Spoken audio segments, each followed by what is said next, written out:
अस्सलाम वालेकुम। आज हम आपके साथ शेयर कर रहे हैं बहुत ही मज़ेदार, बहुत ही टेस्टी बीफ स्टू की रेसिपी। बहुत मज़े का, बहुत टेस्टी बनता है ये और बनाना भी बहुत ही आसान है। सिंपल सी रेसिपी है, सिंपल से इंग्रेडिएंट्स हैं जो कि आम तौर पे किसी भी खाने के अंदर डाले जाते हैं, मगर इसका जो टेस्ट है वो आम भुने हुए गोश्त से बिल्कुल डिफरेंट है। बहुत ही मज़े का, बहुत ही टेस्टी लगता है ये। ख़ास तौर पे पराठे के साथ, रोटी के साथ या नान के साथ इसको सर्व किया जाता है। तो इसको बनाने के लिए हमने लिया है बोनलेस बीफ। इसके हमने इतने इतने पीसेस काट लिए हैं, तकरीबन 2-2 इंच के हैं ये। और इसके अंदर हमने ऐड कर दिया है 2 प्याज बड़े बड़े काट लिए हैं, प्रेशर कुकर में चढ़ा दिया है इसको। और एक पूरा ब्रंच लिया है लहसुन का, फ्रीज़ किया हुआ था ये। और ये है 8-10 सब्ज़ मिर्चें, इनको भी फ्रीज़ किया हुआ था, पीसी हुई हैं ये। और नमक मिर्च जो है अपने टेस्ट के हिसाब से ऐड कर लें। हमने हल्दी डाली है 1/2 टीस्पून, और इसके अंदर सुरख मिर्चें हैं 2 टीस्पून, और नमक हस्बे ज़ायका। और तकरीबन हमने इसमें 1/2 लीटर पानी डाल के तो इसको चढ़ा दिया था इतनी देर, जितनी देर में हमारा जो बीफ है ये अच्छी तरह से गल जाए। और पानी अभी इसके अंदर है, तो इसका हमने पानी ड्राई करना है। फुल आंच नीचे हमने कर दी है, पानी अच्छी तरह से ड्राई हो चुका है। अब इसके अंदर हम ऐड करेंगे टमाटर हमने लिए हैं 4 बड़े, इनको हमने ऐड कर दिया है। अब इसको हम ज़रा सा मिक्स करेंगे और इसको थोड़ी देर के लिए कवर कर देंगे ताकि ये थोड़े से सॉफ्ट हो जाएं। यह हमने अदरक डाल दिया है, जुलियन कटा हुआ, चाहें तो पिसा हुआ भी डाल दें।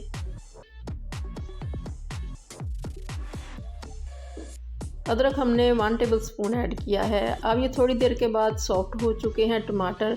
इनको हम इस तरह से चलाएंगे इसके अंदर स्पून, तो ये और ज़्यादा सॉफ्ट हो जाएंगे, घुल जाएंगे बहुत अच्छे से। अब इसके अंदर हम ऐड करेंगे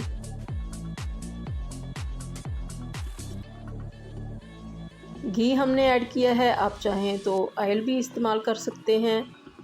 घी से भी इसका टेस्ट बहुत अच्छा ढाबा स्टाइल आता है, जैसे कि रेस्टोरेंट्स में बनाते हैं। तो इसको घी डाल के अब हम भुनेंगे, साथ साथ चम्मच को चलाते जाएंगे। आंच को हमने शुरू में फुल कर लिया है ताकि इसमें जो पानी वगैरह है टमाटरों का वो ड्राई हो जाए जल्दी से। तो जैसे ही पानी ड्राई हो जाएगा इसको हम आंच को हल्का कर देंगे। ये हमने 1 टीस्पून इसमें ऐड कर दिया है साबुत धनिया पिसा हुआ भूनते वक्त। अब हमने फ्लेम को मीडियम कर लिया है ताकि ये साइडों पे लगे ना। अब ये अच्छा सा हमारा जो है बीफ ये भुन चुका है, ऑयल सेपरेट हो चुका है इसमें से, बहुत अच्छी सी खुशबू आ रही है। अब ये भुन चुका है। अब इसके अंदर हम ऐड करेंगे प्याज हमने लिए हैं 3 बड़े साइज़ के, इनको चॉप कर लिया है मोटा मोटा सा, जैसा कि हम ऑमलेट के लिए काटते हैं इस तरह से काट लें या चॉप कर लें। तो ये प्याज हमने इसके अंदर ऐड कर दिए, ये बिल्कुल ड्राई हैं। तो अब इसको हमने मीडियम फ्लेम के ऊपर भूनना है।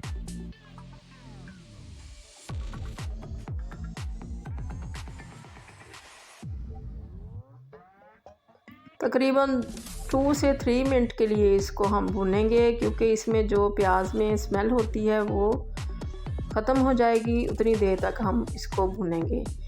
ये बिल्कुल ड्राई थे और हमारा जो है बीफ वो भी ड्राई था, तो इसलिए हम अब इसमें तकरीबन 2 टेबलस्पून के बराबर पानी ऐड कर रहे हैं ताकि ये साइडों पे लगे ना।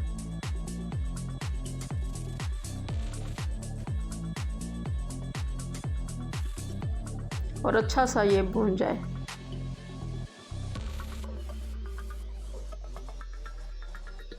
इसको हमने मुसलसल चम्मच को चलाते जाना है और इसको भूनते जाना है। बहुत अच्छी सी मज़ेदार सी जब इसमें से स्मेल आने लग जाएगी, प्याज़ों की जो बसांत सी होती है, एक अलग तरह की जो स्मेल होती है वो ख़त्म हो जाएगी, तो फिर ये बहुत अच्छा सा भुन जाएगा। और ये देखें साइडों पे लगने भी लग गया है और पानी सारा ड्राई हो गया है। तो आंच को हमने बिल्कुल स्लो कर दिया इस वक्त, और प्याज हमारे ट्रांसपेरेंट तकरीबन हो चुके हैं। थोड़ी सी कसर बाकी है इसके अंदर। इनको हमने बिल्कुल घुलने भी नहीं देना है और बहुत ज़्यादा इनको हमने कच्चा भी नहीं रखना है। तो हमने इसके अंदर 2 टेबलस्पून और पानी ऐड कर दिए, पानी के हमने कर दिए। और अब इसको हम साइडों से साफ़ करने के बाद थोड़ा सा कवर करके रखेंगे 2 मिनट के लिए। तो ये 2 मिनट के बाद हमने इसका कवर उठा लिया है और अब इसके अंदर हम बाकी की चीज़ें ऐड करेंगे। हमारा जो स्टू है वो रेडी हो चुका है। अगर आप बहुत अच्छा ड्राई रखना चाहते हैं तो जैसे भुन चुका था, हमने प्याज को भुना था और 2 टेबलस्पून पानी ऐड किए थे, तो उसी वक्त आप इसको गार्निशिंग करके उतार लें। हमें थोड़ा सा इसका जो मसाला है ज़रा नरम चाहिए था, ढीला चाहिए था, तो हमने इसमें 2 टेबलस्पून और पानी ऐड किया और इसको कवर कर दिया। अब इसके अंदर गरम मसाला ऐड किया है और इसके अंदर हम गार्निशिंग ऐड करेंगे, सब्ज़ मिर्चें, अदरक वगैरह, धनिया वगैरह। तो ये बहुत ही मज़े का हमारा स्टू रेडी हो चुका है। बहुत अच्छी सी इसकी मज़ेदार सी लुक और बहुत अच्छी मज़ेदार सी इसकी स्मेल आ रही है। और साथ साथ ही आप ये घी भी छोड़ता जा रहा है, क्योंकि इसमें पानी ड्राई हो रहा है। घी इसने साइडों से छोड़ देना है, तो हमने इसको भी चूल्हे से उतार लेना है।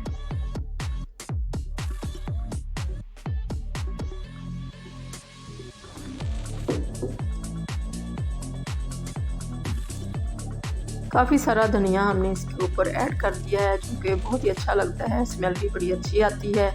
और बहुत ज़्यादा इसके अंदर हमने गरम मसाले या कोई ज़्यादा चीज़ें ऐड नहीं की। सिंपल से तरीके से सिंपल सी चीज़ें डाल के हमने इसको तैयार किया है और बहुत ही अच्छा इसका टेस्ट आता है। जो हमने बाद में इसके अंदर प्याज डाले हैं उनसे टेस्ट बिल्कुल अलग हो जाता है। तो अब ये रेडी टू सर्व है। इसको हम करेंगे सर्व पराठे के साथ, रोटी के साथ या फिर नान के साथ। इसको खाएं तो बहुत ज़्यादा मज़ा आता है इसको खाने का। और ऊपर से अगर लेमन स्क्वीज़ कर लें तो इसका मज़ा जो है ये दुगना तिगना हो जाता है, 4 चांद लग जाते हैं इसके टेस्ट को।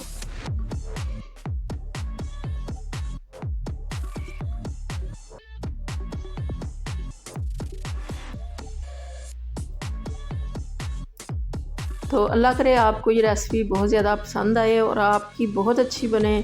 दुआओं में याद रखिएगा। अल्लाह हाफिज़।